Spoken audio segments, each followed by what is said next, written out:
Epione pain management and regenerative centre. ఇక మీ నొప్పులు శాశ్వతం కావు. పార్లమెంట్ ఎన్నికల ప్రచారంలో భాగంగా వరంగల్లో నిర్వహించేటువంటి ప్రచారంలో భాగంగా హనుమకొండలో కూడా భారీ బహిరంగ సభ ఏర్పాటు చేస్తున్నారు. మడికొండలో ఏర్పాటు చేసినటువంటి ఈ సభకు 1,00,000 మందికి పైగా వస్తున్నారన్నటువంటి ఒక అంచనాలు నెలకొన్నాయి. ఇప్పటికే 7 పార్లమెంటు పరిధిలో ఉన్నటువంటి 7 నియోజకవర్గాల నుండి కూడా విస్తృత స్థాయిలో సభ ఏర్పాట్లకు సంబంధించి కూడా జనాన్ని సమీకరించేటువంటి పరిస్థితే కనిపిస్తుంది. ఇప్పటికీ పోలీసులు కూడా అన్ని ఏర్పాట్లు చేశారు. మనం చూస్తున్నాము ఇక్కడ 1,00,000 మందికి పైగా ప్రజలు వస్తున్నారన్నటువంటి నేపథ్యంలో అన్ని ఏర్పాట్లను కూడా ఇక్కడ పోలీసులు దగ్గరుండి పరిశీలిస్తున్నారు. ట్రాఫిక్ డైవర్ట్ చేసేటువంటి విధంగా పోలీసులు కూడా ఎలాంటి అవాంఛనీయ సంఘటనలు జరగకుండా 700 మందికి పైగా పోలీసు సిబ్బంది అలాగే 100 మందికి పైగా అధికారులు ఇక్కడ ఉంటున్నారు. ప్రత్యేకంగా సీఎం సిబ్బంది కూడా ఏ ఏర్పాట్లు ఎలా ఉండాలన్నది దగ్గరుండి సూచిస్తున్నటువంటి పరిస్థితులను మనం ప్రస్తుతానికి చూస్తున్నాము. ఇక్కడ వేదిక మీదకి కూడా చాలామంది రాష్ట్ర స్థాయి నాయకులు వచ్చేటువంటి అవకాశం ఉంది. ఏఐసిసి ప్రతినిధులు కూడా ఇక్కడికి వచ్చేటువంటి అవకాశం కనిపిస్తుందంతో రేవంత్ రెడ్డి ముఖ్యమంత్రి గారు పాల్గొనేటువంటి వరంగల్ జన జాతరకు సంబంధించి కూడా అన్ని ఏర్పాట్లను మాత్రం క్షుణ్ణంగా పరిశీలిస్తున్నారు. ఇప్పటికే వివిధ ప్రాంతాల్లో సీఎం సభలు ఎక్కువగా విజయవంతంగా సక్సెస్ అవుతున్నటువంటి నేపథ్యంలో ఆ జోష్ని ఆ ఊపుని కొనసాగించడానికి కూడా ప్రత్యేకమైనటువంటి ఏర్పాట్లను కూడా చేశారు. ఇక్కడ ఈ సభ ప్రాంగణానికి కూడా 1,00,000 మందికి పైగా వస్తున్నటువంటి నేపథ్యంలో అందరికీ ఎలాంటి ఇబ్బందులు తలెత్తకుండా ఈ మడికొండ రోడ్డు దగ్గరే ఇక్కడ ఒక బహిరంగ సభ రోడ్డు పక్కనే ఈ బహిరంగ సభ ఏర్పాటు ఉండడంతో వచ్చే ట్రాఫిక్ను దృష్టిలో పెట్టుకొని ఎక్కువ వాహనాలు కూడా వచ్చేటువంటి అవకాశం ఉంటుంది. కాబట్టి ఈ వాహనాలకు సంబంధించి కూడా ట్రాఫిక్ డైవర్ట్ చేశారు. ఇక్కడ నిన్నటి నుండి కూడా ఇక్కడ వరంగల్ సిపి అంబర్ కిషోర్ జా ప్రత్యేకమైనటువంటి విభాగాలను అలాగే ప్రత్యేకమైనటువంటి ప్రణాళికతో ఒక రూట్ మ్యాప్ కూడా ప్లాన్ చేశారు. హైదరాబాద్ నుండి వరంగల్కు వచ్చేటువంటి మధ్యలో ఇక్కడ ఈ మడికొండ ప్రాంతాల్లో ఇది ఉంది కాబట్టి ఈ ట్రాఫిక్ ఇబ్బంది కలగకుండా వెనుక నుండి అంటే బైపాస్ రోడ్ నుంచి కూడా తరలించేటువంటి ప్రయత్నం ఉంది. దీనికి సంబంధించి కూడా కడియం శ్రీహరి గారు అలాగే కేఆర్ నాగరాజు గారు దగ్గర నుండి ఇక్కడ వసతులను పర్యవేక్షిస్తున్నారు. ఉదయము అలాగే నిన్న సాయంత్రం నుండి కూడా ప్రతిదీ కూడా దగ్గర నుండి ఏర్పాట్లను పర్యవేక్షిస్తున్నటువంటి పరిస్థితిని మనం చూస్తున్నాము. ఇక్కడ ప్రస్తుతానికి నాయన్ రాజేందర్ రెడ్డి గారు హనుమకొండ ఎమ్మెల్యేగా కూడా వారు వరంగల్ పశ్చిమ ఎమ్మెల్యేగా ఉన్నారు. వారు కూడా ఈ సభా ప్రాంగణానికి చేరుకున్నారు. మరి కాసేపట్లో మంత్రులు కూడా వచ్చేటువంటి అవకాశం ఉంది. అయితే ఇక్కడ 1,00,000 మందిని ఉద్దేశించి చేస్తున్నటువంటి ఈ సభ ఏర్పాట్లు కూడా విస్తృతంగా మనకు కనిపిస్తున్నాయి. దూర ప్రాంతం అంటే దాదాపు వేదిక మీద ఉన్నటువంటి వాళ్లకు చాలా దూరంగా ఉండడంతో ముఖ్యమంత్రి రేవంత్ రెడ్డి ఇక్కడ వారితో పాటు ఉన్నటువంటి మంత్రులు కూడా అందరికీ కొద్దిగా విజిబుల్గా ఉండడం కోసం దాదాపు స్క్రీన్లను కూడా ఏర్పాటు చేశారు. ప్రతి గ్యాలరీకి కూడా ఒక్కొక్క స్క్రీన్ను ఏర్పాటు చేశారు.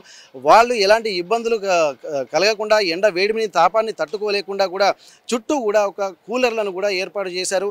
వీరికి సంబంధించి ఎండ వేడిమి నుండి కూడా ఉండడం కోసం పెద్ద షెడ్ను ఏర్పాటు చేశారు. దాదాపు ఇక్కడ 7 నియోజకవర్గాల్లో విశిష్టమైనటువంటి మెజార్టీ కూడా ఎమ్మెల్యేగా గెలిచినప్పుడే ఎమ్మెల్యే ఎన్నికలే మాత్రమే ఇక్కడ వచ్చింది. అలాగే ఈ పార్లమెంటు ఎన్నికల్లో కూడా విశిష్టమైనటువంటి మెజార్టీ వస్తుంది. దాదాపు 2 లక్షలకు పైగా మెజార్టీ రావాలన్నటువంటి ఒక లక్ష్యంతో ఇక సభ ఏర్పాట్లు ఇక్కడ ఉంటున్నాయి. అలాగే వచ్చినటువంటి కార్యకర్తలు అలాగే ప్రజల్ని కూడా ఈ సభా ప్రాంగణానికి వచ్చేటువంటి వాళ్ళు కూడా ఒక మంచి అనుభూతిని పొందేలా సీఎం రేవంత్ రెడ్డి ప్రసంగం కూడా ఉండేటువంటి అవకాశం ఉంటుంది.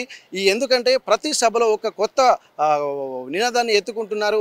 ఒక ప్రజలకు సంబంధించి ఒక భరోసా కూడా కల్పించేటువంటి ప్రయత్నాలు అయితే చేస్తూనే ఉన్నారు. అయితే ఏర్పాట్లకు సంబంధించి కూడా ఇక్కడ వచ్చేటువంటి వాళ్ళు ఎలా ఇబ్బందులు పడకుండా కూడా ఒక్కొక్కరు ఒక్కొక్క గ్యాలరీలో అంటే వారి స్థాయికి తగ్గట్టుగా వారిని ఏ గ్యాలరీలకు వెళ్ళాలో ఆ గ్యాలరీలకు వెళ్ళే విధంగా అన్ని ఏర్పాట్లు ఇక్కడ పోలీసులు కూడా చేస్తున్నారు. 100 మంది స్పెషల్ పోలీసు అధికారులు అలాగే 700 మందికి పైగా సిబ్బంది కూడా వచ్చేటువంటి అవకాశం అయితే కనిపిస్తుంది. ప్రస్తుతానికి ఇది ఇంకా మధ్యాహ్నం 3 గంటల నుండి ఈ సభ ప్రాంగణానికి ఇక్కడ ప్రజలు తరలి వస్తారు. ఇక్కడ కార్యకర్తలు కూడా ఉత్సాహంతో వస్తున్నటువంటి నేపథ్యంలో ఇక్కడ అన్ని ఏర్పాట్లను కూడా దగ్గరుండి చేస్తున్నారు. కార్యకర్తల ఉత్సాహాన్ని తట్టుకుని ఒక్కొక్కరు ఏంటంటే గొడవలు కూడా జరిగే అవకాశం ఉంటుంది కాబట్టి ప్రత్యేకమైనటువంటి ఫోర్స్ను కూడా ఇక్కడ ఏర్పాటు చేశారు. ఇక్కడ వాహనాలను కూడా తనిఖీ చేసి మాత్రమే లోపలికి పంపించేటువంటి ప్రయత్నం చేస్తున్నారు. ఇక్కడ మనం చూస్తున్నటువంటి ఈ కారిడార్ కూడా సీఎం రేవంత్ రెడ్డి వచ్చి అభివాదం చేసే విధంగా ఈ కారిడార్ను లాగా ముందుకు అక్కడ దాకా ప్రజలకు అందుబాటులో వెళ్ళేంత వరకు కొంత కారిడార్ లాగా ఏర్పాటు చేశారు. ఇక్కడ రేవంత్ రెడ్డి గారు రాగానే అక్కడి దాకా వెళ్ళి అభివాదం చేసేటువంటి ప్రయత్నం ఇక్కడ మనకు కనిపిస్తుంది. ఇంకా ఏర్పాట్లకు ఎక్కడా లోటు లేకుండా ఎలాంటి ఇబ్బందులు కలగకుండా కూడా అన్ని ఏర్పాట్లు చేస్తున్నారు. ప్రస్తుతానికైతే వేదిక మీద కూడా ఇక్కడ ఉన్నటువంటి వెండ తాపాన్ని తట్టుకోలేక స్పెషల్ కూలర్లను అలాగే సౌండ్ సిస్టమ్ను కూడా ఏర్పాటు చేసినటువంటి పరిస్థితి అయితే కనిపిస్తుంది. సీఎం అక్కడ మరో పక్కన అక్కడ కళాకారులను వచ్చినటువంటి కార్యకర్తలను అలరించడానికి కూడా వేదిక ప్రాంగణానికి ఎడమ వైపున కూడా ఇక్కడ ఇక్కడ కళాకారుల యొక్క స్టేజ్ కూడా ఏర్పాటు చేశారు. అక్కడ నుండి మిగిలిన వచ్చినటువంటి కళాకారులు, ఎందుకంటే ఎట్లాగూ కార్యకర్తలు ముందుగా వస్తారు కాబట్టి వాళ్లకు సంబంధించి కొద్దిగా ఎంటర్టైన్మెంట్ కోసం ప్లస్ కార్యకర్తల్లో జోష్ను నింపడానికి కోసం పాటల ద్వారా అలాగే తెలంగాణకు సంబంధించినటువంటి సాహిత్యము అలాగే పాటల ద్వారా వాళ్ళలో జోష్ నింపేటువంటి ప్రయత్నం చేస్తున్నారు. ఏఐసిసి ప్రతినిధులు కూడా వస్తుండడము, అలాగే వరంగల్ పార్లమెంటు పరిధిలో కూడా ఈ వరంగల్ అంటేనే ఒక ఉత్సాహమైనటువంటి వాతావరణం ఎప్పటికీ నెలకొంటుంది. ఆ ఉత్సాహ వాతావరణాన్ని కూడా కవర్ చేయడానికి అన్ని ఏర్పాట్లు అయితే చేస్తున్నారు. దాదాపు వేదిక మీద కూడా 100 మంది ప్రజాప్రతినిధులు కూర్చునే విధంగా అన్ని ఏర్పాటు చేశారు. ముందు చైర్లన్నీ వివిఐపి అంటే మంత్రులు, ఎమ్మెల్యేలు, ఏఐసిసి అధికారులు ఇక్కడ కూర్చున్నటువంటి అవకాశం ఉంటుంది. ఆ తర్వాత వారి వారి స్థాయిని బట్టి ఒక్కొక్కరిని స్థానిక ఉన్నటువంటి నాయకులకు కూడా ప్రయారిటీ ఇచ్చే విధంగా అన్ని ఏర్పాట్లు చేశారు. వేదిక మీద కూడా 100 మంది కూర్చునేటువంటి ఏర్పాట్లు అయితే చేశారు. పైన వెనుక స్క్రీన్ ఏర్పాటు చేశారు. ఆ స్క్రీన్ ద్వారా కూడా వీళ్ళు మాట్లాడేది, అలాగే తెలంగాణ సాహిత్యానికి సంబంధించి తెలంగాణకు కాంగ్రెస్ పార్టీ చేస్తున్నటువంటి విధి విధానాలకు సంబంధించి కూడా స్క్రీన్లో ప్రజెంట్ చేసే విధంగా అన్ని ఏర్పాట్లు చేస్తున్నారు. మరి కాసేపట్లో అంటే మధ్యాహ్నం 3 గంటలకు కూడా ఇక్కడ ప్రారంభమవుతుంది. 3:20 నుండి 3:45 నిమిషాల వరకు, అంటే దాదాపుగా 20 నుండి 30 నిమిషాల వరకు మన సీఎం రేవంత్ రెడ్డి గారు మాట్లాడేటువంటి పరిస్థితి కనిపిస్తుంది. దాన్ని దృష్టిలో పెట్టుకుని కార్యకర్తలు కూడా ఎంతో ఉత్సాహంగా ఎదురు చూస్తున్నారు.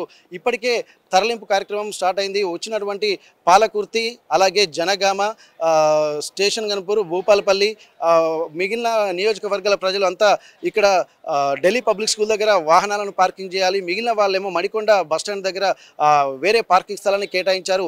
అక్కడి నుండి రోడ్డు ట్రాఫిక్ ఇబ్బందిని దృష్టిలో పెట్టుకుని కూడా పోలీసులు కూడా ప్రత్యేకమైనటువంటి ట్రాఫిక్ ఆంక్షలను కూడా చేసినటువంటి పరిస్థితి. ఏది ఏమైనా మహబూబాబాద్ పార్లమెంటులో ఎక్కడైతే సభ ఉత్సాహంగా జరిగిందో దానికి మించి కూడా ఉన్నతంగా ఏర్పాట్లు అయితే చేస్తున్నారు. మరి కాసేపట్లో జరగబోయే ఈ సభ ప్రాంగణానికి కూడా వేదిక సర్వం సిద్ధమైందని మనం భావించవచ్చు. మడికొండ నుండి కెమెరా పర్సన్ రాజుతో వెంకటరత్నం, RTV వరంగల్.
నమస్తే అండి.